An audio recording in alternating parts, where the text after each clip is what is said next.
Esto es audiolibro. Con la lectura del libro El misterio, una llave perdida.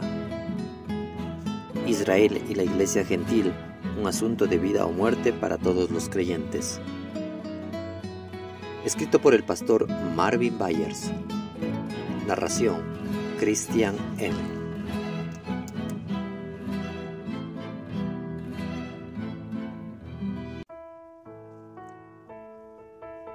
Capítulo 4. Dios escogió salvar a una sola familia. Ya no es políticamente correcto excluir a alguien de algo. Hasta los Boy Scouts, niños exploradores, se han visto involucrados en una batalla legal para ver si tienen el derecho de proteger a sus niños de estar bajo líderes que sean abiertamente homosexuales. Una escuela en California recientemente perdió un juicio contra alumnos homosexuales. Los alumnos exigían y obtuvieron el derecho a organizar un club homosexual que se reuniera en las instalaciones de la escuela.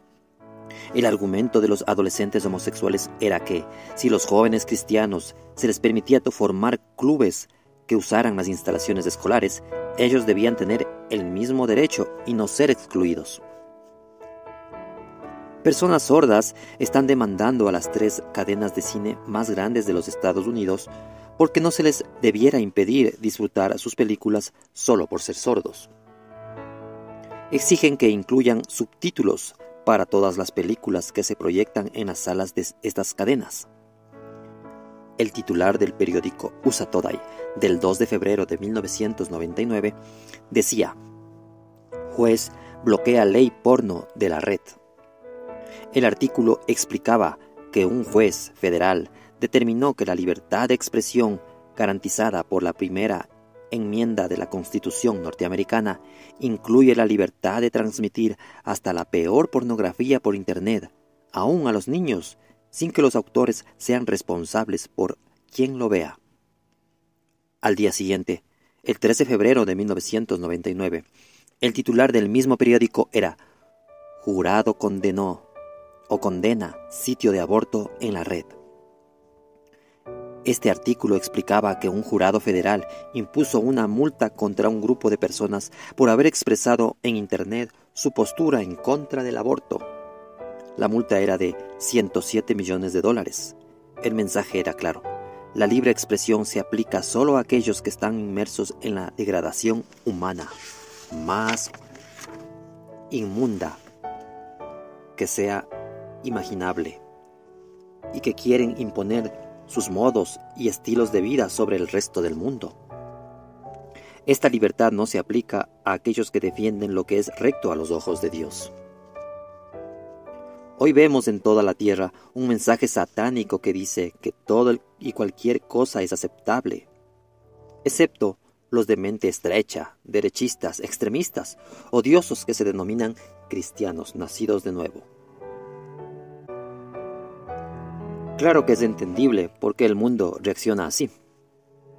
El mensaje de la Iglesia es un ataque frontal contra las mentiras de Satanás que el mundo cree. Satanás dice que hay muchos caminos para llegar a Dios. Él dice que los hindúes, los budistas, los espiritistas, la gente de la nueva era y todos los que sean sinceros en sus creencias están agradando a Dios y lo encontrarán.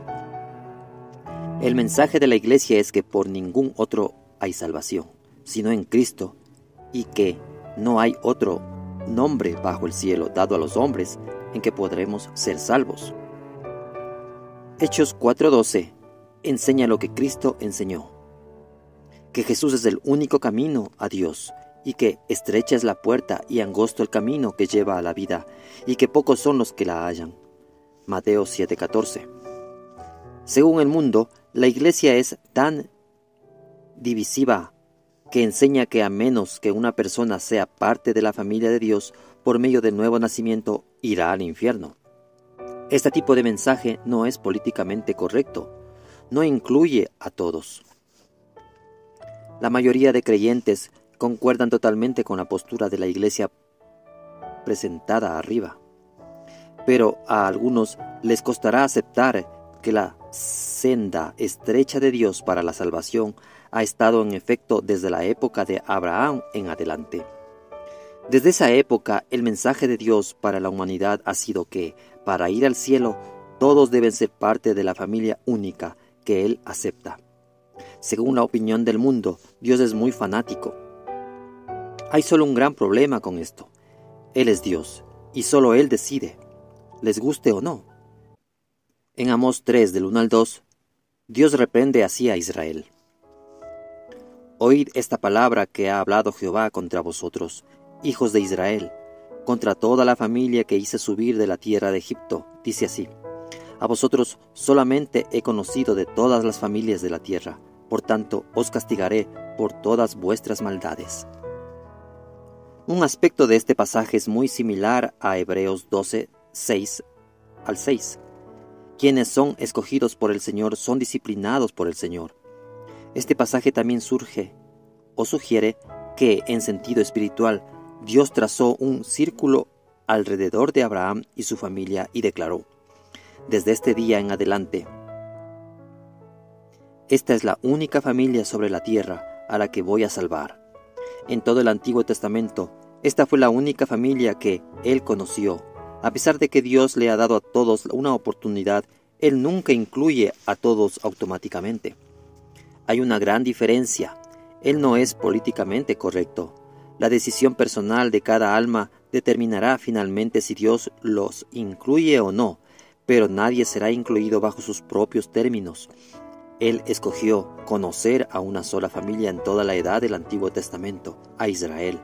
En el juicio final dice Mateo 7:23 que Él les dirá a todos los que Él no ha conocido: nunca os conocí, apartaos de mí, hacedores de maldad. Antes de que el lector diga que el concepto de que Dios escogió salvar solamente a Israel es la peor herejía, quiero añadir dos comentarios. Primero, la Biblia confirma en Amós y otros pasajes que esto es lo que Dios hizo. Segundo, Dios hizo algo más en cuanto a esta familia. Por un lado, proveyó la forma de remover del círculo a los elementos indeseables. Dos ejemplos claros son Ismael y Esaú. Igualmente, Dios proveyó una forma para que elementos deseables que estuvieran afuera del círculo en el mundo gentil fueran incluidos en el círculo. Dos ejemplos maravillosos de esto son Ruth, la moabita, y Rahab, la ramera. El siguiente diagrama ayuda visualmente para entender estos conceptos. Dios trazó un círculo alrededor de la familia de Abraham. Amós 3, del 1 al 2. Otra escritura que confirma la importancia y la posición única de la familia de Abraham es Hebreos 2:16. Porque ciertamente no socorrió a los ángeles, sino que socorrió a la descendencia de Abraham. Es interesante que no dice que él socorrió a la descendencia de Adán, sino a la descendencia de Abraham. La palabra griega traducida como descendencia se puede traducir también como familia, raza o posteridad. Así que Dios ha socorrido a la familia de Abraham. El socorro al que se refiere este pasaje involucra liberación, Hebreos 2:15, y expiar los pecados, Hebreos 2:17. Esto es esencial para la salvación. Esto es una mayor confirmación de Amós 3 del 1 al 2. Dios ha escogido salvar solo a la familia o descendencia de Abraham y no a toda la humanidad. Dios hizo un pacto con Abraham y prometió que todas las familias de la tierra serán benditas a través de él, Génesis 12:3. Cuando Dios escogió a Abraham, él se convirtió en el recipiendario, administrador y profeta de lo que podría llamarse la fe mesiánica. Esa fe estaba basada en un hilo de pacto que empezó en el Edén y enlazó los corazones de todos los verdaderos hombres de fe hasta Abraham. Estos hombres creyeron la promesa que Dios le hizo a Adán y Eva, que la simiente de la mujer herirá la cabeza de la serpiente. Todos fueron salvos por la fe. Cuando vino Abraham, Dios empezó a hacer algo nuevo en la tierra. Escogió a Abraham para ser el padre de una familia escogida, que se convirtiera en el pueblo escogido del Señor, una nación santa. Abraham marcó el principio de un día nuevo, que llevaba consigo un nuevo pacto y un nuevo mensaje. divinamente inspirado, diseñado para bendecir a toda la tierra. El pacto que Dios hizo con Abraham no fue una de muchas formas posibles de alcanzar a Dios. Dios lo presentó como el único camino.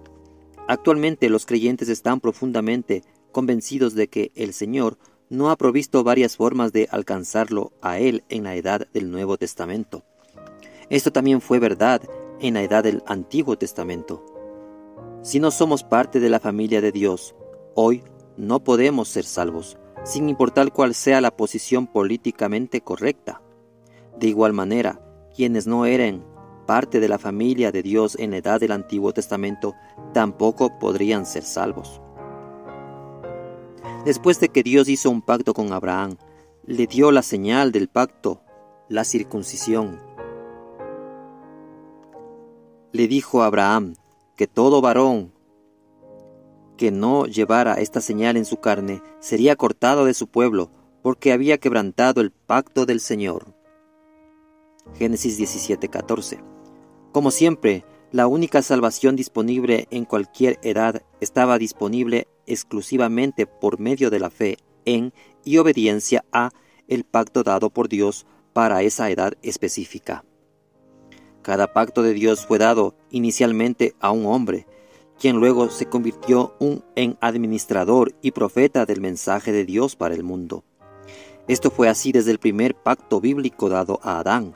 Después, cualquiera de sus hijos podía creer y ser salvo, como Abel, o podía rechazar el camino de la fe y perderse, como Caín. Como muestra Hebreos 14:4, hasta en el tiempo de Abel era cuestión de fe. Más tarde Noé se convirtió en el administrador y profeta de un pacto nuevo, que incluía el antiguo pacto, pero iba más allá. Dios le dijo: estableceré mi pacto contigo. Génesis 6:18. Luego el Señor le dijo: entra tú y toda tu casa, familia, en el arca, porque a ti he visto justo delante de mí en esta generación. Génesis 7:1.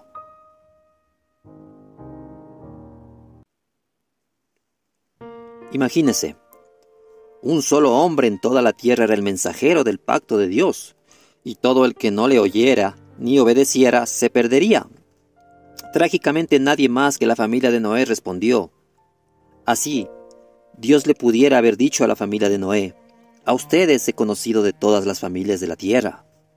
Las aguas del diluvio finalmente silenciaron la postrer voz de uno que pudiera haber estado gritando: esto es políticamente correcto. Incrédulos. Cuidado, el tiempo de Noé viene a esta tierra otra vez. Mateo 24 del 37 al 39. Ay de los impíos. Después de Noé, el hilo del pacto de Dios pasó por la familia de Abraham. A algunos les costaría creer que Dios le encomendaría a un hombre y a su casa su mensaje del pacto para toda la humanidad, y que toda la familia sobre la tierra sería bendita a través de él. La idea de que Dios le daría a un solo hombre y a su familia un pacto que fuera esencial para la salvación del resto del mundo parecerá demasiado grande como para aceptarlo o creerlo. Después de todo, en un momento dado, la casa de Abraham solo incluía 318 siervos adiestrados. Génesis 14:14. Por supuesto, también cuesta creer que Dios le encomendaría su mensaje del pacto para toda la humanidad a tan solo 11 hombres al principio de la edad del Nuevo Testamento. Estos hombres eran hijos espirituales de un solo hombre, el Señor Jesucristo. Ellos fueron los líderes de un pequeño grupo de 120 personas reunidas en el segundo nivel de una sola casa en Jerusalén. Pero Dios estaba haciendo algo nuevo en la tierra y todo día nuevo había amanecido. Increíblemente, la salvación del planeta entero dependía del mensaje que Dios había confiado a ese insignificante y pequeño grupo. Ellos fueron llamados a enseñar a las naciones y a bautizarlas en el nombre del Señor para que las naciones pudieran ser salvas. Mateo 28:19.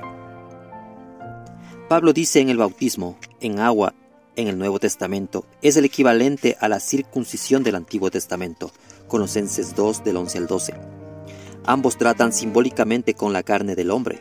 En la época de Abraham, la circuncisión fue una señal externa que probaba que un creyente era partícipe del pacto del Señor.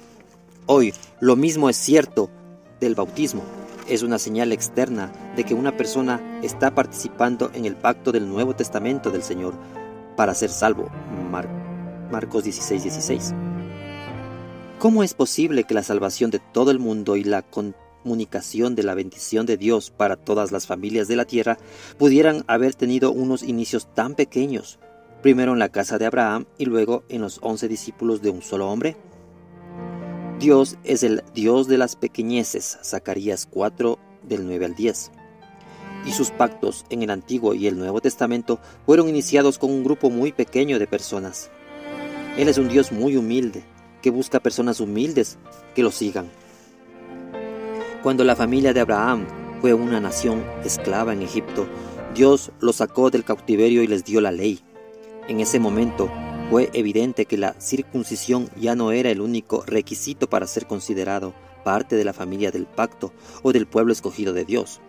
De nuevo, era un día nuevo, acompañado por un pacto nuevo y mayor. Una y otra vez el Señor les dijo que, con guardar el pacto de Moisés, ellos serían su pueblo, pero si no guardaban la ley, su nombre sería borrado debajo del cielo. Deuteronomio 29, del 9 al 20. Durante los siguientes 1500 años, Dios no le ofreció a la humanidad la opción de escoger entre varias formas posibles de llegar a ser su pueblo y de recibir salvación. Después de la gloria del Éxodo, todo el mundo supo quién era el Dios vivo y verdadero. Romanos 9:17. Ellos también oyeron el mensaje: hazte parte de la nación escogida por Dios, o te perderás. Rahab respondió, al igual que Ruth. 1000 años después, cuando los judíos vivían en el exilio en el imperio medo-persa, la Biblia dice que muchos de entre los pueblos de la tierra se hacían judíos. Esther 8:17. Los gentiles entendían que para ser salvos debían llegar a ser partícipes tanto de las bendiciones como de las responsabilidades del pacto que Dios había hecho con su pueblo. Dios había dejado claro que todo extranjero gentil que guardara el pacto debía ser tratado como si fuera israelita por nacimiento natural. Éxodo 12:48 al 49, Ezequiel 47, 22 al 23.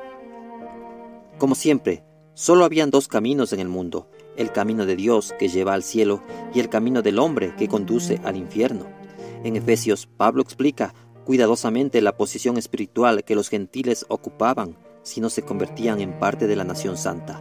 Él escribe así: por tanto, acordaos de que en otro tiempo vosotros, los gentiles en cuanto a la carne, erais llamados incircuncisos por la llamada circuncisión hecha con mano en la carne. En aquel tiempo estabais sin Cristo, alejados de la ciudadanía de Israel y ajenos a los pactos de la promesa, sin esperanza y sin Dios en el mundo. Efesios 2, del 11 al 12. Hechos 15 es otro pasaje escritural relacionado con los gentiles. Es otra prueba, aunque indirecta, de que Dios escogió un solo camino para que toda la humanidad pudiera ser salva en la edad del Antiguo Testamento. Tal como es el caso también en la edad del Nuevo Testamento, en ambas edades una sola familia tuvo las llaves de la salvación. Frecuentemente se interpreta mal y se explica mal Hechos 15. En este capítulo, el liderazgo principal de la iglesia primitiva se reunió en Jerusalén para un concilio que fue destinado para producir cambios dramáticos en el mensaje de Dios al mundo gentil. El liderazgo de la iglesia se reunió para discutir un problema doctrinal surgido por el enorme flujo de gentiles en la iglesia. Judíos que habían aceptado al Mesías empezaron a enseñarles a los gentiles creyentes que si no se circuncidaban ni guardaban la ley de Moisés, no podrían ser salvos. Hechos 15 del 1 al 5.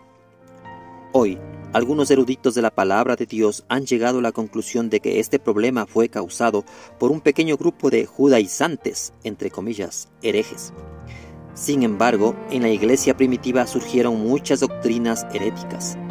Hasta el momento del concilio en Jerusalén, en Hechos 15, la mayor atención que la peor de esas herejías necesitó fue una breve carta de corrección, como Pablo y otros habían escrito en muchas iglesias.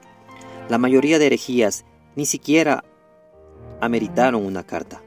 Seguramente el liderazgo muchas veces corregía los errores con una sencilla declaración pública.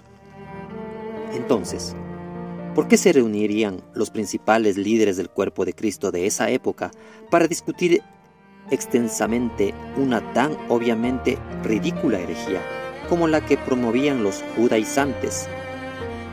Vea Hechos 15:7.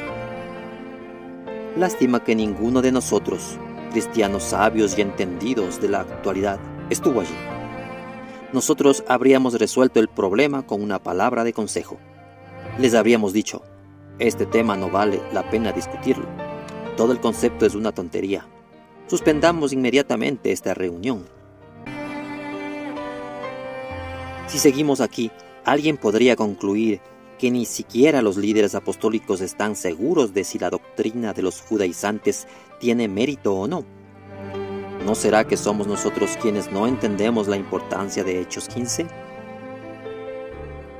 La respuesta es que dicha doctrina no era una herejía ridícula, como muchas veces se supone hoy. Más bien, había sido la doctrina y el mensaje de Dios para el mundo gentil en los 1500 años anteriores. Hasta ese tiempo, todo gentil que quería ser salvo debía convertirse en parte de la nación judía, como un prosélito o convertido. Este es el mismo mensaje que la Iglesia le da al mundo hoy. Le decimos que, para ser salvos, deben llegar a ser parte de la familia de Dios, y esto es totalmente verdad.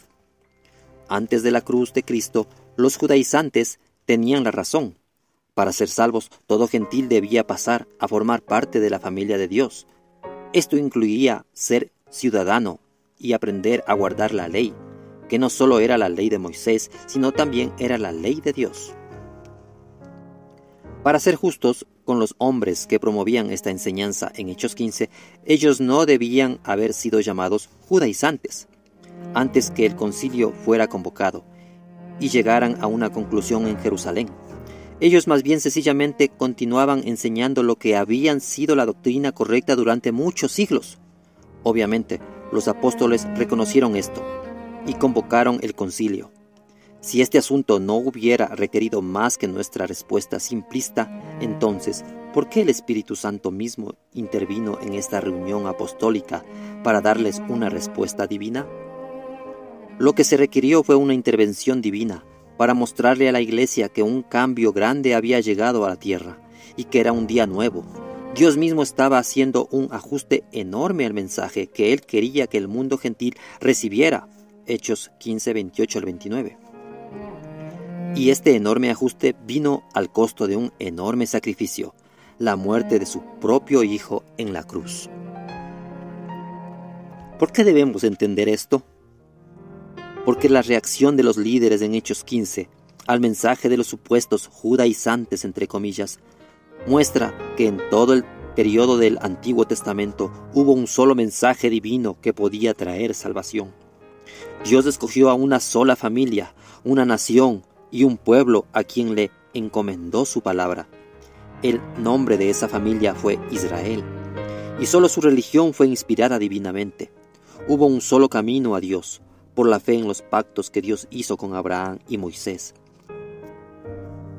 La fe de esa época requería obras para validarla. Por eso fueron circuncidados y obedecieron la ley de ritos externos. Santiago 2, 20 al 26. Dice que la fe de esa edad actual también requiere obras para validarla. Por eso debemos ser bautizados y obedecer la ley de justicia interna, que Pablo llama la ley de Cristo en 1 Corintios 9, 21. Como siempre, las obras de obediencia le prueban a Dios y a nosotros lo genuino de nuestra fe. Un hombre moribundo obedecerá a su doctor si realmente cree que las órdenes del doctor le salvarán la vida. Nosotros obedeceremos al Señor si realmente creemos que su camino nos salvará del infierno. A través de Abraham, Dios introdujo un nuevo día, un nuevo pacto, un nuevo mensaje y una nueva familia. Él también abrió la puerta para que los gentiles que le desearan llegaran a ser parte de esa familia. ¡Qué plan más maravilloso, qué Dios más misericordioso y qué humildad la que Él revela y requiere!